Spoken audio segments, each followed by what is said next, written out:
trials, rivoluzionando la conoscenza scientifica. Bem-vindos ao Pod Trials. Que legal ter a companhia de vocês aqui com a gente para explorar juntos as origens de uma coisa que hoje parece até banal, né? Mas que já foi, assim, impensável. A cirurgia cardíaca. Exatamente. A nossa fonte hoje é um livro muito interessante, Dawn and Evolution of Cardiac Procedures, editado pelo Marco Pichichi. Ele resgata umas histórias pioneiras, sabe? De antes da circulação extracorpórea, a famosa SEC. Pois é. É tipo uma viagem no tempo, né? Uma época em que o coração era visto como quase sagrado, assim, intocável. Intocável mesmo. E o livro homenageia justamente esses inovadores, né? Quem ousou desafiar essa ideia e, olha, muitas vezes enfrentando um ceticismo enorme, um risco. Me imagino. Eles abriram os caminhos que são a base da cardiologia moderna hoje. E pensar que tudo mesmo, começa com a própria compreensão de como o sangue circula, né? Uma coisa que levou séculos para a gente entender direito. Desde lá do Egito Antigo até umas descrições mais precisas. É verdade. Aquela frase de Hipócrates, né? A vida é breve, a arte é longa. Exato. E essa arte da cirurgia, ela teve um começo bem turbulento, não é mesmo? Sem dúvida. O próprio editor do livro, Pichset, ele fala muito da importância desse contexto histórico, sabe? Olha só o caso do Werner Forssmann, lá em 1929. Forssmann. O que ele fez? Então, ele queria dar um jeito de injetar remédio direto no coração. Aí ele fez o quê? Fez um cateterismo nele mesmo. Nele mesmo? Como assim? Sério. Ele passou um tubo fininho da veia do braço até o coração e, documentou com raio-x pra provar que dava pra fazer. Caramba. Que audácia, hein? E aí, o pessoal da medicina aplaudiu? Que nada. A reação inicial foi péssima.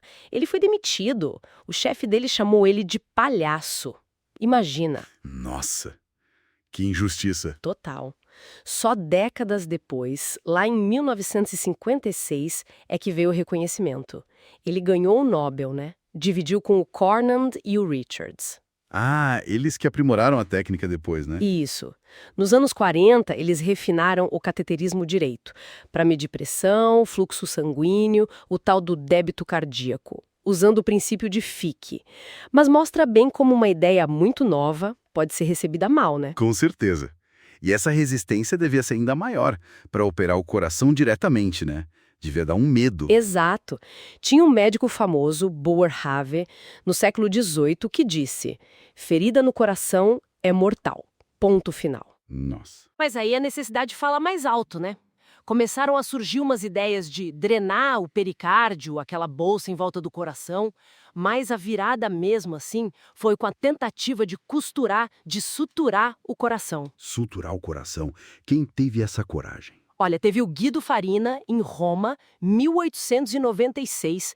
Ele tentou. O paciente, infelizmente, não sobreviveu, mas na autópsia viram que o coração tinha cicatrizado onde ele costurou. Uau, e então era possível? E quem conseguiu o primeiro sucesso de verdade? Foi o Ludwig Henn, na Alemanha, no mesmo ano, 1896.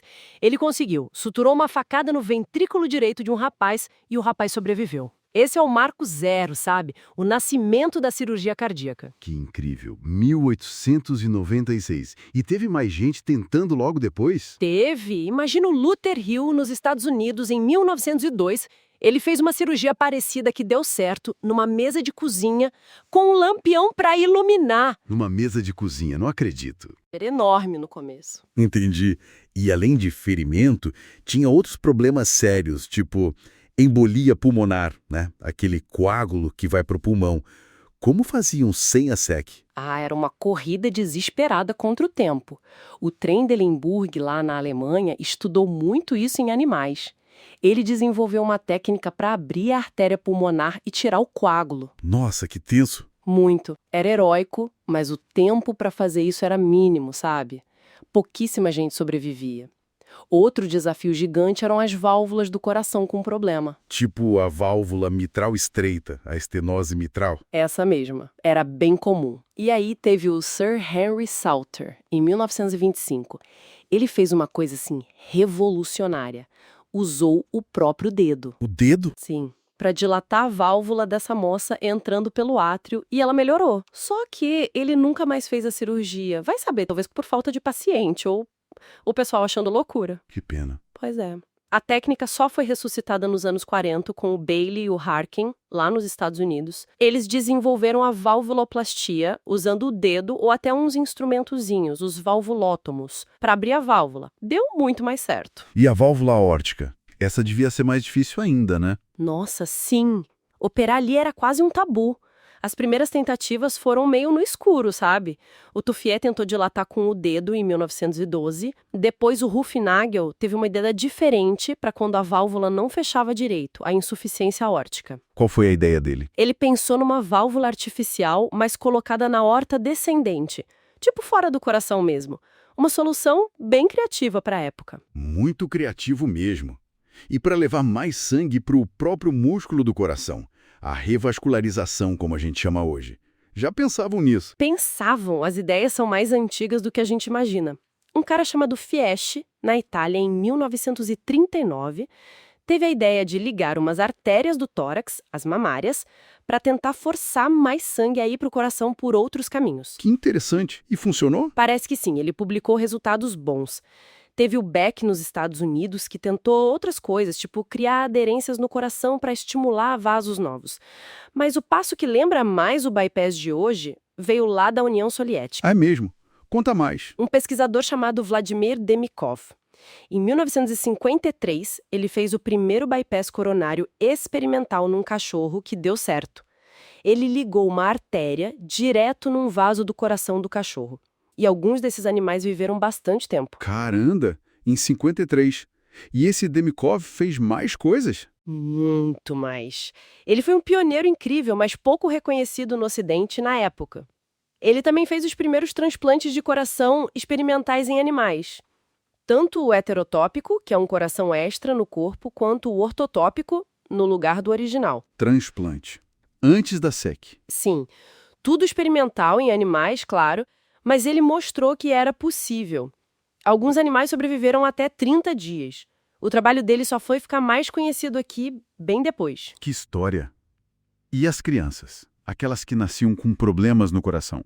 Tinha alguma coisa para elas antes da SEC? Tinha sim, e foram avanços super importantes, mesmo sendo paliativos na maioria das vezes. Primeiro foi preciso entender os defeitos, né? Tem figuras importantes aí como a Maud Abbott. Certo. E as cirurgias? O Robert Gross, em 1938, conseguiu fechar um canal arterial persistente, que é um vasinho que devia fechar depois do nascimento. Foi um sucesso. Que bom! E, claro, tem a cirurgia famosíssima de Blalock-Taussig, de 1944. Aquela para os bebês azuis, sabe? Sim, já ouvi falar. Aliás, é fundamental falar do Vivian Thomas. Ele era o técnico afro-americano que trabalhava com o Blalock. Ele foi essencial para desenvolver a técnica e até os instrumentos cirúrgicos. Um trabalho incrível. Que importante resgatar isso. Com certeza. E tinham outras cirurgias paliativas também, como a bandagem da artéria pulmonar para controlar o fluxo de sangue para os pulmões e outras conexões para ajudar a circulação. Eram passos vitais que salvaram muitas crianças e prepararam tudo para a chegada da SEC. Olhando para tudo isso, é impressionante, né? A coragem, a criatividade desses pioneiros. Totalmente. Eles trabalhavam literalmente no limite, né? Com ferramentas, conhecimento que hoje parecem, sei lá, rudimentares, mas que na época foram uma revolução absoluta. É uma prova de persistência mesmo, contra tudo e todos às vezes. Fica até uma reflexão, né? Quantos avanços que a gente tem hoje, como garantidos na medicina, nasceram de ideias que no começo pareciam impossíveis ou até perigosas demais. Exatamente. É um legado de ousadia que continua até hoje impulsionando a medicina. Ótimo. Turma, essa foi só a primeira parte dessa nossa exploração. Vamos fazer aquele intervalo esperto e já voltamos com a segunda parte do livro. Isso aí. Um abraço, pessoal, e até daqui a pouco. Nel tempio sacro dell'anatomia, le mani divine guidano la chirurgia. Potrial sussurra con voce di scienza, la verità pulsa con nuova coscienza. Rivoluzione, un battito illuminato, il sapere non è più sussurrato, è un grido che sale dal miocardio, un eco che vibra nel mondo cardiaco. Potrials, rivoluzionando la conoscenza scientifica. Olá, bem-vindos a mais uma análise aprofundada aqui no Pod Trials. Que bom ter a companhia de todos.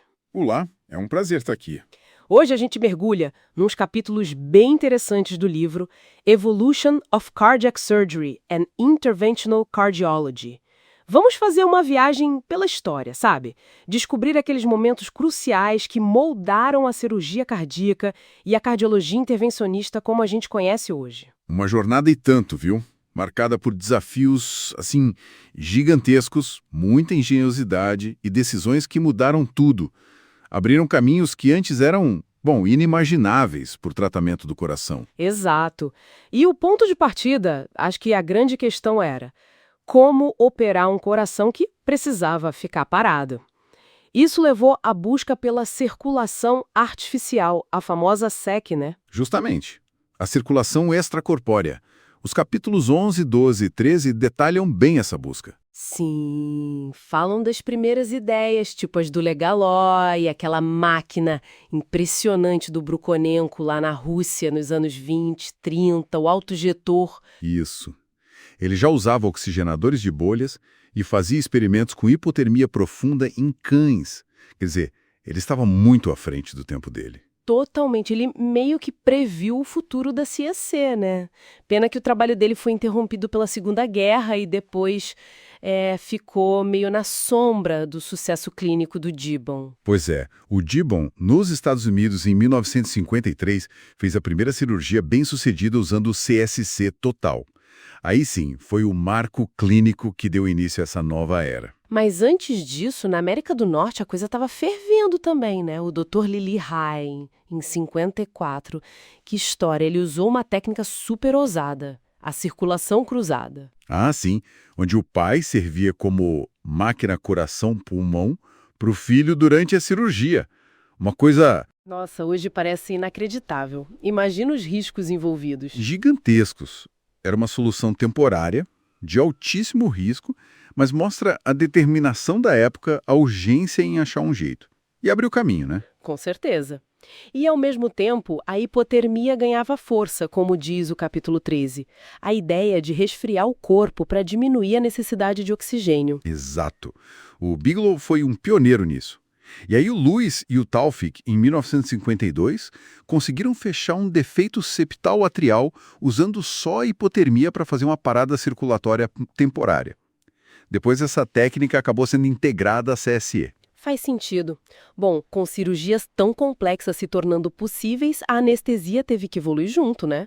O capítulo 14 fala disso. Totalmente. A anestesia cardíaca virou uma super especialidade.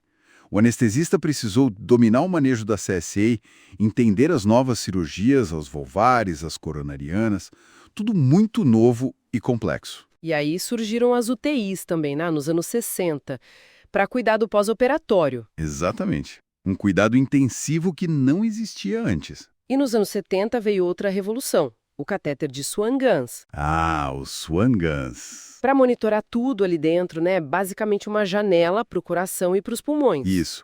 Permitiu medir pressões pulmonares, débito cardíaco, com muito mais precisão. Guiou o tratamento de um jeito... Nossa, foi um salto imenso na segurança e no entendimento da fisiologia do paciente crítico. Entendi. Ok, então com a SEC estabelecida e a anestesia evoluindo, o foco foi para as coronárias. Como diagnosticar e tratar? Capítulos 15, 5 e 17 entram aí. Primeiro, era preciso enxergar as artérias coronárias. As primeiras tentativas, com aortografia não seletiva, tinham limitações. A imagem não era ideal. Tentaram várias coisas, tipo sincronizar a injeção, induzir hipotensão. E aí veio aquele momento eureka por acidente. Mason Sons, 1959. A angiografia coronária seletiva, meio que sem querer. Exatamente. O catéter escorregou, foi parar dentro da coronária e injetou contraste direto lá. Todo mundo deve ter prendido a respiração. Imagino, o esperado era um desastre, mas... Mas o paciente ficou bem. E o Sones percebeu, opa, isso é viável, e a imagem é muito melhor. Mudou tudo. Levou o desenvolvimento de catéteres específicos, como os de Judkins, os do próprio Sones, e impulsionou as técnicas percutâneas. Falando em catéter, não dá para esquecer a história do cateterismo em si. Capítulo 5. Werner Forssmann, lá em 1929, se autocateterizando. Foi chamado de palhaço, demitido. Pois é, uma história incrível. Mas a visão dele era justamente usar o catéter para diagnóstico e para levar medicamento direto ao ponto. Anos depois, nos anos 40, o Cornant e o Richards refinaram a técnica para medir pressões, calcular débito cardíaco com o princípio de Fick. E ganharam o Nobel, junto com o Forssmann, né? Reconhecimento tardio, mas fundamental. Fundamental. Esse trabalho todo abriu as portas para as intervenções que viriam depois, como a angioplastia coronária, que o capítulo 15 detalha. Isso, a ideia do Dotter, de recanalizar, e o Andreas Grunzig, em 76, com o catéter balão, que foi a grande virada, né? Foi um divisor de água, sem dúvida. Desobstruir artérias sem cirurgia aberta. Mas, claro, tinha seus problemas. O vaso podia fechar de novo, rápido, ou restreitar com o tempo. A famosa reestenose. E a solução para isso? Stents, capítulo 17. Aquelas molinhas metálicas. Exato. Os primeiros stents, tipo Palmachets, Jean Turco Robin, surgiram nos anos 90. Eles resolveram o problema do fechamento agudo. O balão abria, o stent segurava aberto. Mas aí veio outro desafio. A trombose do stent, formar coágulo ali dentro. E isso, a trombose de stent, ou ST, era um problema sério. A resposta veio em duas frentes. Melhorar a técnica de implante, usar alta pressão, ultrassom intravascular para garantir que o stent ficasse bem aberto e encostado na parede. E os remédios para afinar o sangue, né? A terapia antiplaquetária dupla. Fundamental. A dupla antiagregação plaquetária controlou bem a trombose nos stents metálicos convencionais, os BMS. Mas a reestenose, o vaso fechar por cicatrização excessiva dentro do stent, ainda era um problema. Certo. E foi aí que vieram os stents farmacológicos, os 10. Precisamente. Stents que liberam um remédio ali na parede da artéria, tipo sirolimus, pacritaxel, para diminuir essa cicatrização exagerada. Foi outro grande avanço contra a reestenose. E a evolução continua, né? Novos materiais, novos medicamentos. Sim, a busca por stents ainda melhores, com polímeros mais biocompatíveis, mais seguros a longo prazo. Embora a trombose tardia, que pode acontecer meses ou anos depois, ainda seja um ponto de atenção e pesquisa. Que jornada, hein? Desde a ideia de parar o coração até esses procedimentos minimamente invasivos nas coronárias. É impressionante ver como cada avanço resolveu um problema, mas, muitas vezes, trouxe outro desafio junto. É bem isso. Um ciclo constante de problema, engenhosidade, solução e, às vezes, um novo problema. É o motor da evolução nessa área. E pensando nisso, né, fica a reflexão. Qual será o próximo grande obstáculo na cardiologia intervencionista? E que tipo de inovação, talvez até inesperada como a do Sones, ele pode acabar inspirando? Ótimo ponto para a gente pensar. Turma, por hoje é isso. Foi incrível explorar essa história. Realmente fascinante. A gente se encontra na próxima. Um abraço e até lá. Nel tempio sacro dell'anatomia, le mani divine guidano la chirurgia. Potrial sussurra con voce di scienza, la verità pulsa con nuova coscienza. In rivoluzione un battito illuminato, il sapere non è più sussurrato. È un grido che sale dal miocardio, un eco che vibra nel mondo cardiaco. Potrials, rivoluzionando la conoscenza scientifica. Olá, bem-vindos de volta ao Pod Trials. Que bom ter a companhia de vocês enquanto a gente continua essa exploração incrível do livro Evolution of Cardiac Surgery and Interventional Cardiology. É isso aí. No nosso último papo, a gente viu os primórdios, né? Aquela fase inicial da cirurgia cardíaca. Exato. Agora, olha, a gente vai mergulhar numa era, assim, de inovação acelerada mesmo, depois que a circulação extracorpórea chegou para ficar. Preparem-se aí que a viagem vai ser boa. Com certeza, a gente vai falar de avanços, assim, impressionantes. Desde as técnicas percutâneas, sabe? Que revolucionaram o tratamento de válvulas, defeitos septais, Uhum. até o desenvolvimento de válvulas protéticas, marca-passos e até o suporte mecânico para corações que já não davam conta. É a história de como a engenhosidade, né, transformou o tratamento do coração. Bom, então vamos lá, vamos desempacotar isso. Começando pela valvuloplastia percutânea. Como é que foi essa passagem da cirurgia aberta, de peito aberto, para essas intervenções menos invasivas nesse caso? Olha, foi uma evolução e tanto. Começou com umas ideias lá atrás, tipo a valvuloplastia pulmonar por Fieldo Rubio Álvares em 53. Mas o grande salto mesmo veio com Andreas Grunstig e o catéter balão dele, lá em 76. Isso abriu muitas portas. O famoso catéter balão. Exato. Só que não foi simples para tudo. A valvuloplastia aórtica por balão, por exemplo, enfrentou uns desafios grandes, sabe? Tinha muita restenose, a válvula voltava a fechar. Isso limitou um pouco o uso a longo prazo. Entendi. Quer dizer, a técnica era promissora, mas tinha seus percalços. E o fechamento de defeitos septais, tipo comunicação interatrial e interventricular, também seguiu esse caminho percutâneo? Sim, e com muito sucesso, aliás. Especialmente depois que desenvolveram dispositivos como o oclusor Amplatzer. Amplatzer. Isso, ele meio que permitiu tampar esses buraquinhos usando um catéter. Evitou muita cirurgia aberta, principalmente em crianças, né? Foi um avanço enorme. Nossa, imagino. Falando em substituir partes, a evolução das válvulas cardíacas, tanto os homoenxertos quanto as protéticas, é outra história longa, né? Não sei como. Os homoenxertos, que são válvulas humanas de doadores cadáveres, tinham aquele problema. Pouca disponibilidade e a durabilidade não era ideal. Isso acabou impulsionando a pesquisa em heteroenxertos, que são as de animais, tipo as porcinas. E aí entra uma figura-chave, Carpentier. Carpentier de novo. Ele aparece bastante, né? Muito. Ele foi crucial no desenvolvimento do tratamento com o glutaraldeído. Isso reduziu a rejeição e aumentou muito a durabilidade, criando as biopróteses que a gente conhece hoje. Interessante. E, ao mesmo tempo, né, vinham as válvulas mecânicas, aquela famosa de bola gaiola, a Star Edwards. Clássica. Super clássica. Muito durável, mas com a desvantagem de precisar de anticoagulação para o resto da vida. Entendi. E a ideia de reparar as válvulas em vez de trocar, sempre foi uma opção ou essa filosofia ganhou força depois? Ganhou muita força, principalmente com o próprio Carpentier. A correção francesa dele para a válvula mitral foi um marco. Ele criou uma abordagem bem sistemática, sabe? Baseada na função dos folhetos e começou a usar anéis para remodelar a base da válvula. Uma abordagem mais funcional, digamos? Exatamente. E outras coisas ajudaram, tipo o uso das neocordas de Gore-Tex para substituir as cordoalhas que se rompiam. Para o reparo aórtico também teve avanço com técnicas para preservar a válvula em cirurgias da raiz da aorta, como as de Jacobi e David. A meta era sempre tentar consertar primeiro. Faz todo sentido. Agora, para fazer tudo isso, tinha que proteger o músculo cardíaco durante a cirurgia, né? Como essa proteção miocárdica evoluiu? Fundamental. No início, a chave foi a hipotermia. Resfriar o paciente, ideia do Bigelow, do Lewis, para diminuir o consumo de oxigênio do coração. Certo. Depois veio a cardioplegia química.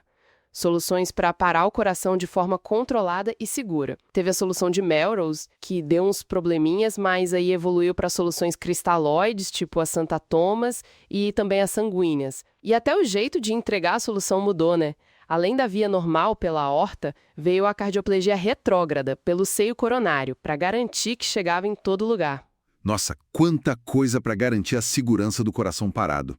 E quando o problema era na aorta supradiafragmática, ali a coisa fica ainda mais complexa, né? Perto do cérebro. Com certeza. Cirurgia de arco aórtico, por exemplo, era um desafio gigantesco por causa da proteção cerebral. As primeiras correções de coartação, aneurismas, lá nos anos 40 e 50... Cooley, DeBakey... Isso aí, o desenvolvimento dos substitutos foi chave. Primeiro homoenxertos, depois os enxertos de Dacron, e para proteger o cérebro nessas cirurgias mais complexas do arco, a hipotermia profunda com parada circulatória total, que o Grip popularizou nos anos 70. Parada total. Uau! Sim. E depois técnicas como a perfusão cerebral retrógrada ou seletiva, tudo para dar tempo para o cirurgião trabalhar sem lesão neurológica. Foram avanços cruciais. Impressionante. E as arritmias? A fibrilação atrial, por exemplo, como ela passou a ser tratada, tanto cirúrgica quanto por catéter? Olha, a FA teve uma evolução grande no tratamento. Cirurgicamente, começou com procedimentos tipo isolamento do átrio esquerdo e evoluiu para o procedimento de Cox-Maze, que é bem mais complexo, cria um labirinto elétrico no átrio. Um labirinto para guiar um impulso. Exatamente, para evitar os circuitos da arritmia. E aí veio a ablação por catéter como alternativa menos invasiva. No começo tentavam queimar focos específicos, mas depois viram que o principal era isolar as veias pulmonares, a famosa PVI, usando radiofrequência ou crioblação. Entendi. Mudou o foco da ablação. E os marcapassos e desfibriladores? Essa parte elétrica também bombou, né? Demais. Os primeiros marcapassos totalmente implantáveis surgiram ali no finzinho dos anos 50, quase ao mesmo tempo na Suécia e nos Estados Unidos. Uma revolução para quem tinha bloqueio cardíaco. E o CDI, o desfibrilador? O CDI foi outra virada de chave. Uma ideia do Mirovsky que virou realidade em 80, com o primeiro implantinho humano, para prevenir morte súbita por arritmia ventricular. Salvou muitas vidas. Sem dúvida. E a cirurgia para a doença isquêmica e as complicações do infarto depois da SEC? O que mudou? Bom, a cirurgia de ponte de safena, o bypass, se consolidou, né? Mas também avançaram muito no tratamento daquelas complicações terríveis do infarto, tipo a ruptura da parede do ventrículo. Nossa, isso deve ser gravíssimo. Muito. O Rascher relatou a primeira cirurgia em 70 e a comunicação interventricular pós-infarto que o Cooley já tinha reparado lá em 57. Eram situações dramáticas que passaram a ter tratamento. E as infecções? Operar o externo é um risco, né? Como melhorou o tratamento das infecções profundas da ferida external? Sim, é uma complicação temida. O tratamento evoluiu bastante. Um avanço bem significativo foi a terapia por pressão negativa, o VAC. Tem trabalhos importantes mostrando como isso melhorou muito o manejo dessas infecções graves. VAC? A vácuo, né? Isso, terapia a vácuo. Ajudou muito na cicatrização. Para fechar essa rodada de inovações, balão intraórtico BIA e ECMO. Essas máquinas de suporte, como elas evoluíram. O BIA, que dá um suporte para o bombeamento do coração, ficou bem mais fácil de usar com a técnica de inserção percutânea, lá em 79, menos complicação, mais rápido. E a ECMO, a oxigenação por membrana extracorpórea, que funciona como um pulmão artificial, às vezes coração também. Tipo uma SEC, mas de longo prazo. É, uma ideia parecida, mas para suporte prolongado. Depois dos primeiros passos, teve o primeiro sucesso clínico em adulto em 72 com o Hill e em bebê em 75 com o Bartlett. Virou uma ferramenta essencial em UTI pediátrica e depois adulta também. Até criaram uma ELSO em 89 para padronizar e melhorar o uso. Uau, que jornada incrível por tantas inovações. É realmente transformador olhar para tudo isso junto. E demonstra, né, a persistência, a colaboração entre médicos e engenheiros para superar desafios que pareciam, assim, intransponíveis na época. É, impressionante mesmo. Bom, pessoal, a gente cobriu muito terreno hoje, mas olha, ainda não acabamos. Tem mais história pela frente. Tem sim.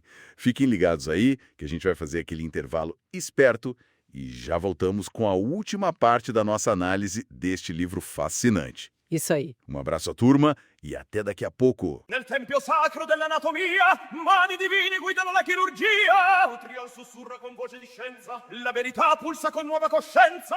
Olá, bem-vindos de volta ao Pod Trials. Que bom ter a companhia de vocês novamente. Olá a todos! A gente continua hoje nossa conversa sobre o livro Evolution of Cardiac Surgery and Interventional Cardiology. Recapitulando rapidinho, estamos vendo as inovações que, revolucionaram o tratamento do coração. Isso, e hoje vamos focar em tecnologias que surgiram principalmente depois da introdução da circulação extracorpórea, a famosa SEC. Ela realmente abriu muitas portas. Preparem-se então para mais descobertas que pareciam ficção científica. Vamos começar com uma ideia bem audaciosa: o coração artificial e os dispositivos de assistência. Tipo, substituir ou ajudar um coração falhando. É uma história longa, viu? Começou lá atrás, nos anos 50, com corações artificiais totais, os TAs, testados em animais. Em animais primeiro. Sim. Aí, em 69, teve o primeiro implantinho humano, mas como ponte para um transplante. Depois, em 82, tentaram usar como terapia definitiva mesmo, Mas vingou? não como solução final para a maioria. O grande avanço prático, sabe, veio com os dispositivos de assistência ventricular, os VEDs. São bombas que ajudam o coração a funcionar. O primeiro LVED elétrico é de 84. Ah, então não substitui totalmente, ajuda. Exato. E o pulo do gato foi a mudança para as bombas de fluxo contínuo, tipo o HeartMate Second. Menores, mais duráveis, hoje são bem comuns. Perceberam que ajudar o coração podia ser melhor que trocar tudo para muitos casos. Faz sentido. E do outro lado, a gente tem a substituição biológica total, o transplante. Outro marco gigantesco, né? Nossa, com certeza.